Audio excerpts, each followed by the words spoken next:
taasisi za dini, mashirika ya kiraia na wananchi kwa ujumla tunapaswa kushirikiana ili kuhakikisha kwamba haki inatendeka katika taifa letu, na tuendelee kushauriana juu ya yale yote ambayo jamii inaona kwao ni changamoto.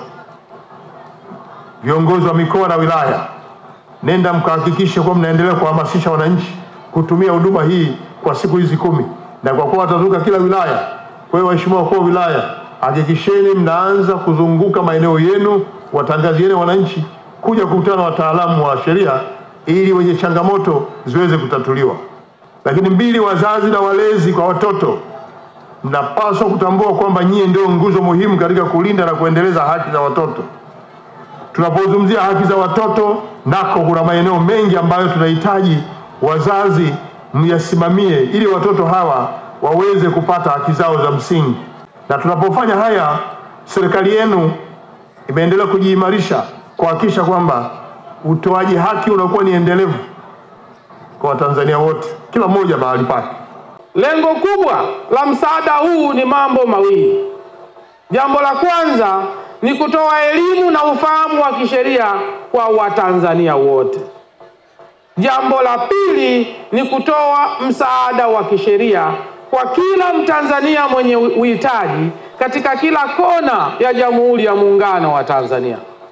Mheshimiwa mgeni rasmi, haya yamefanyika katika mikoa yote 31 ya Tanzania bara na Zanzibar, katika halmashauri zote, katika kata zote, katika vijiji vyote. Tumepita huko kutoa msaada wa kisheria na elimu ya kisheria, na Watanzania wengi wamenufaika na jambo hili. Waziri Mkuu, naomba nikuahidi kwamba mimi na wakuu wa wilaya, wakurugenzi, madasi, mamea, wananchi wote kwa ujumla, tutatoa ushirikiano kwa siku zote 10. Wananchi walete malalamiko yao.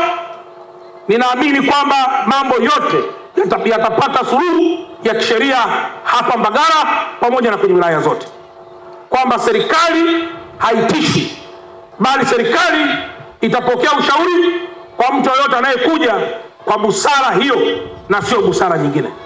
Katika karne hii ya kasi na mabadiliko, nimefurahi sana hapa kushika kwa magereza letu la magereza watapokea vifaa vya TEHAMA, na huu ni wakati wa TEHAMA. Ni muhimu sana tuitizame teknolojia hii ya habari katika kichocheo cha kuongeza wigo wa huduma hii ya msaada wa sheria. Kwa kutumia TEHAMA tunaweza kuwafikia wananchi wengi zaidi kwa urahisi na kwa haraka, kupunguza gharama za utoaji huduma kwa kuongeza ufanisi katika usimamizi wa mashauri ya taarifa za kisheria. Kama binafsi yangu nimeshukuru sana sababu nimepata msaada. Sikutegemea sababu ninahangaika sana. Sababu nimeshamaliza karibu miaka 7 mahakamani. Kwa hiyo nashukuru kwa msaada.